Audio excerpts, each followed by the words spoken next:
For 2 decades, China's economy appeared unstoppable. 10% growth year after year, hundreds of millions lifted out of poverty, the world's factory becoming the world's second largest economy. But what if part of that miracle was not just building the reality, but manufacturing the story about that reality?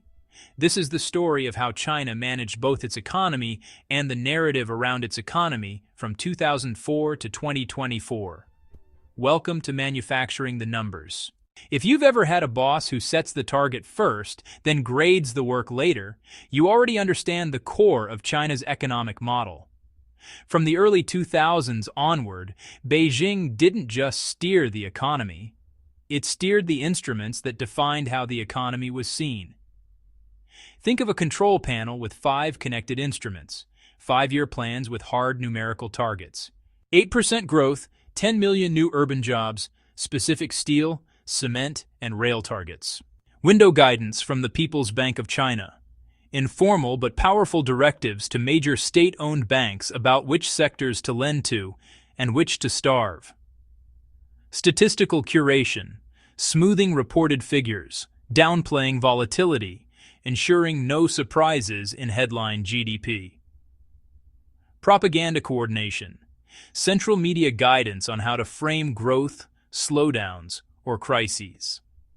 Capital controls, tightening or loosening cross-border flows of money whenever market sentiment threatened to get out of hand. None of this was a cartoonish conspiracy. It was a sophisticated coordination mechanism. Targets set at the top filtered down through provincial officials, state-owned enterprises, banks, and statisticians via career incentives and quotas.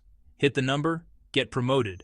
Miss it repeatedly, and your career stalls, or worse. Real growth absolutely happened.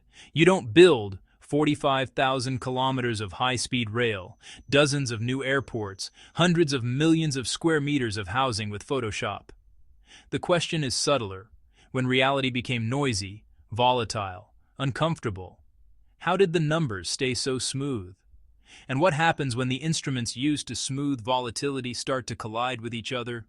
In 2007, a U.S. diplomatic cable leaked something extraordinary. Li Keqiang, then party secretary of Liaoning province, later China's premier, told the American ambassador that China's GDP figures were, quote, man-made and therefore unreliable. Instead of trusting headline GDP, Li said he watched 3 indicators: electricity consumption, rail freight volume, bank lending growth. Later, analysts dubbed this the Keqiang Index. Over the next 15 years, that unofficial dashboard often told a very different story than the one in China's official statistics. Take 2004, official GDP, 10.1% electricity consumption, plus under 15% rail freight, strong double-digit gains. Here, the gauges aligned, a genuine industrial boom, factories humming, cities expanding, energy demand surging. Now fast forward to 2015. China was hit by a stock market bubble and crash, capital flight pressures, a surprise mini devaluation of the RMB in August 2015 that shook global markets. On the ground, electricity consumption grew just 0.5%, rail freight actually contracted, down around 10% year-on-year, heavy industry indicators, steel, cement, were flat or falling, yet official GDP, a smooth 6.9%. Consider the statistical odds that during one of the most turbulent years for China's financial system since 1998, headline growth would glide down by only 1/10 of a percentage point. Another example, 2020, the COVID shock. Q1 2020 official GDP to 6.8%, the first negative print in decades. For full year 2020, plus 2.3%, making China the only major economy to post positive growth that year. But alternative gauges tell a more jagged story. Electricity usage plunged in February, then spiked with stimulus. Rail freight slowed as lockdowns spread, then overshot as factories reopened. Export volumes whipsawed as global demand collapsed, then boomed on PPE and electronics.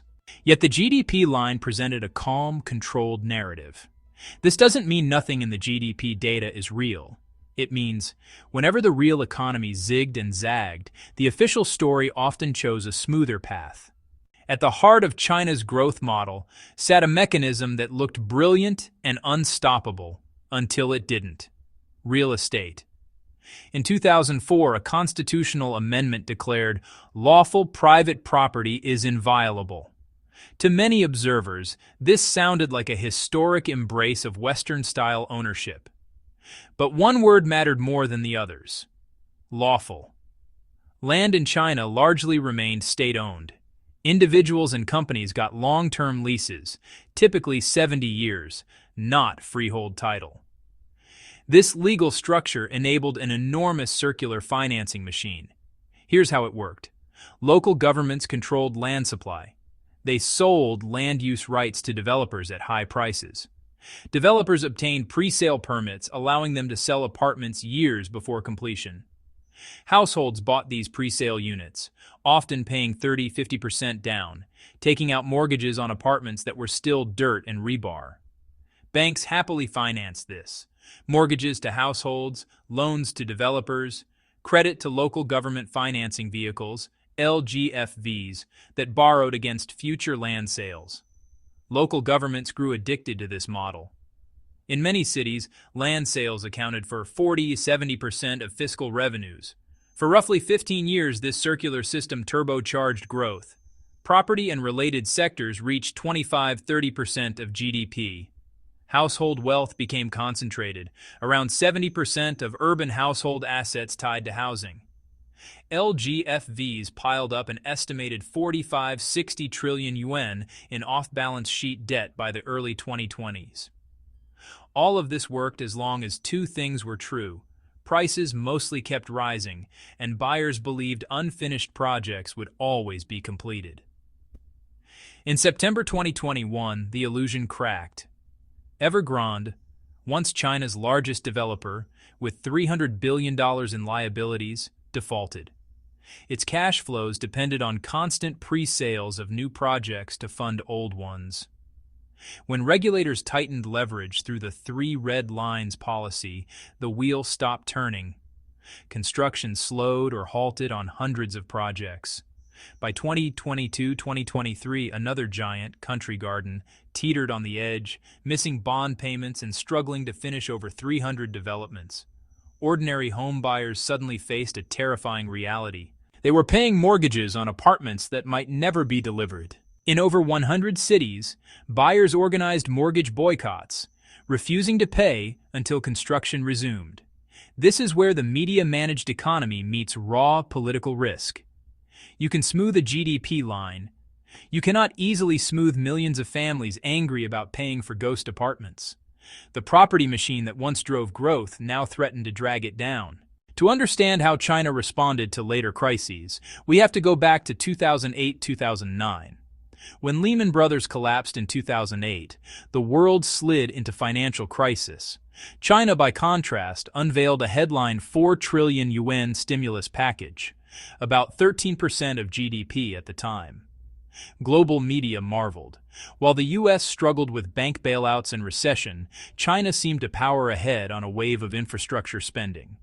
But the headline 4 trillion yuan was only part of the story. The real stimulus came through credit expansion. Between late 2008 and 2009, new bank lending almost doubled, up 96% year-on-year. A broader measure, total social financing, grew by roughly 31%. M2 money supply soared by about 28%, the fastest pace since the mid-1990s.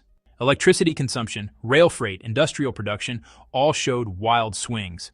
Sharp slowdown in late 2008, followed by a surge in 2009–2010 as stimulus projects hit the ground.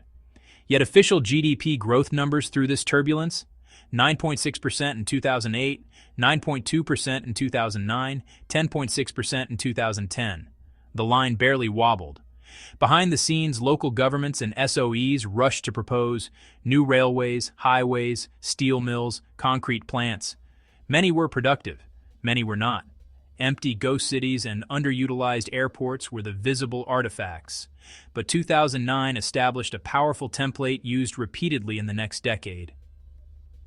When growth slowed or shocks hit, unleash credit aggressively.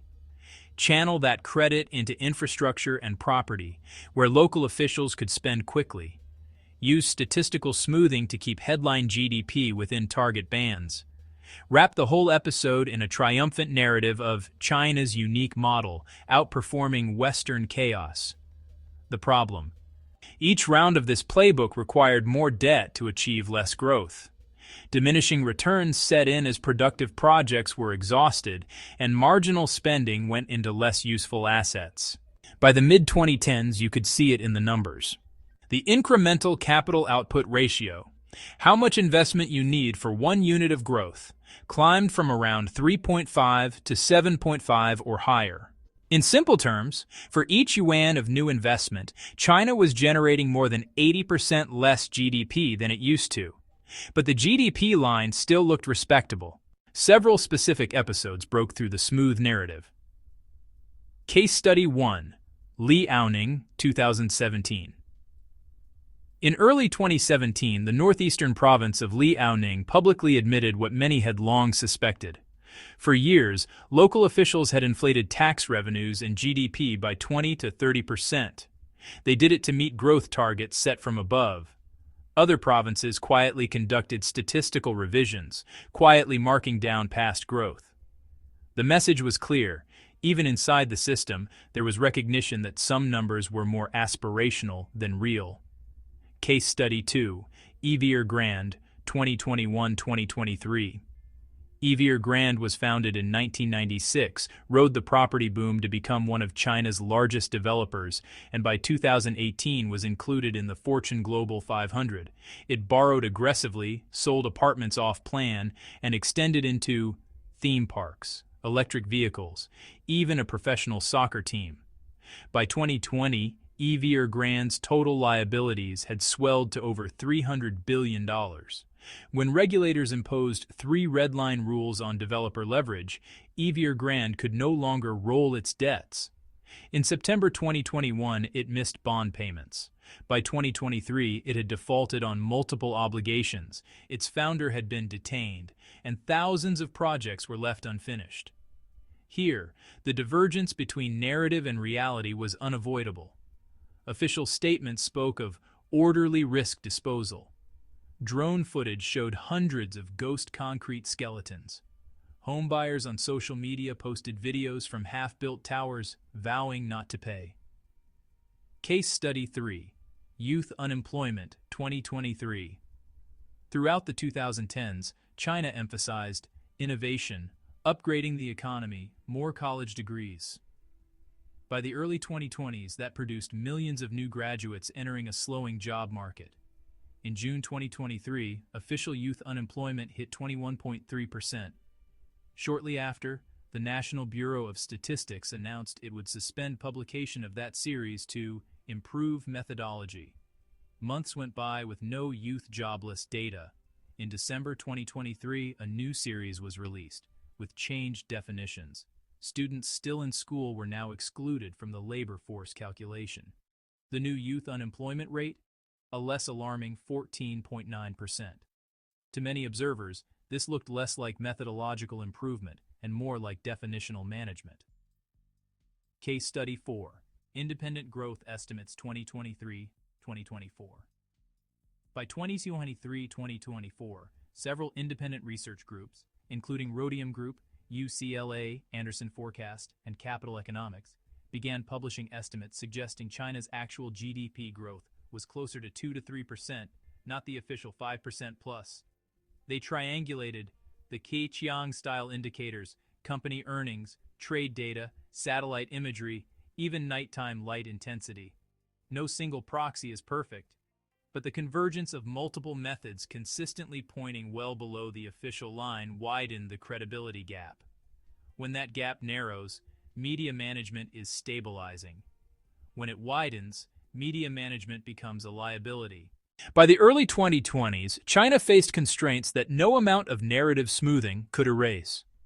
Constraint 1. Demographics. China's working-age population peaked around 2013. The fertility rate fell to around 1.09 by 2022-2023, one of the lowest in the world. Annual births dropped from about 18 million in 2016 to roughly 9 million in 2023. That means fewer future workers, fewer consumers, a rising old age dependency burden. You cannot stimulus your way into births that never happened. Constraint 2, debt. By 2023, China's total debt, government, corporate, and household, had climbed to around 310% of GDP, up from about 170% in 2008. Each round of stimulus added more leverage for less incremental output. The incremental capital output ratio, how many units of investment for 1 unit of GDP, deteriorated from around 3.5 to above 7.5. In plain language, the system became less efficient at turning credit into real growth. Constraint 3. Property wealth. Housing is not just shelter in China. It is the core store of wealth. Estimates suggest 60–70% of household assets are tied up in property. As of 2023-2024, prices in Tier 1 cities, Beijing, Shanghai, Shenzhen, were down roughly 15–20% from peaks. In Tier 2 and Tier 3 cities, falls of 20–35% or more were common. Some analysts estimate $5 to $8 trillion in property wealth has been erased, on paper at least. That negative wealth effect chokes consumption. People who feel poorer spend less, even if their incomes haven't collapsed. Constraint 4. Deflation. By 2023-2024, China began flirting with deflation. Consumer Price Index, CPI. Occasionally negative year-on-year. Producer Price Index, PPI.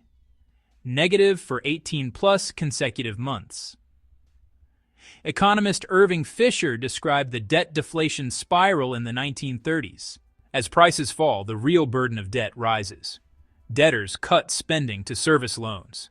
That reduction in demand pushes prices down further. In an economy as leveraged as China's, deflation is not just an academic concern. It is potentially destabilizing. So what happens next? The detailed book this script advertises lays out 3 broad scenarios.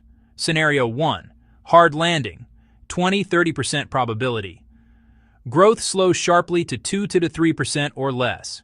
Property prices slide further. Developers, LGFVs, and some banks face cascading defaults. Unemployment rises. Youth frustration grows. Capital outflows increase despite controls. Beijing responds with patches and crackdowns, but struggles to maintain previous levels of confidence. Scenario 2, Japan-style stagnation, 50–60% probability. This is the base case. China manages a gradual adjustment. It rolls over bad debts rather than forcing rapid defaults. Keeps growth officially around 4–5%, but real growth is closer to 3–4%. Debt slowly rises toward 350–400% of GDP before stabilizing. Like Japan after 1990, China avoids outright collapse but enters a long period of low growth, mild deflation or disinflation, policy churn, and lost potential. Scenario 3, successful rebalancing, 15–20% probability. In the optimistic path, China executes difficult reforms, transfers more income to households through social spending and reduced household tax burdens, boosting consumption, forces real restructuring of zombie SOEs and LGFVs, uses technology to drive genuine productivity gains, not just more capacity. Growth settles at a sustainable 5% plus with lower reliance on property and heavy industry. Is that possible? Yes. Is it easy? No, because every reform threatens entrenched interests that benefited from the old model. The verdict of this story is not, China is a fraud, real factories, real railways, real urbanization happened. The verdict is closer to, for 20 years, China successfully manufactured the numbers to present a smooth, confident narrative, while underlying reality was more volatile, more leveraged, and more dependent on pulling future demand forward. The future arrived between 2021 and 2024, when Evergrande defaulted, when youth unemployment became too visible to hide, when independent estimates consistently found much lower growth, when property wealth started to deflate. For 2 decades, when you both set the targets and grade yourself, you can look good on paper. But arithmetic eventually insists on honesty. By 2024, that insistence became undeniable. The media-managed economy's instruments still operate. Stimulus headlines are announced, GDP often lands near target, but markets, analysts, and an increasing share of domestic households no longer take the numbers at face value. Because observable reality, deflation, unemployment, property slowdown, capital controls tightening, contradicts the old story. The question is no longer whether China will face a reckoning. The question is, what form will that reckoning take? And is the rest of the world ready for the moment when the world's second largest economy can no longer manufacture its narrative quite as easily as before, and must confront its own arithmetic? Manufacturing the Numbers, Reverse Engineering China's Media-Managed Economy, 2004-2024. Available now.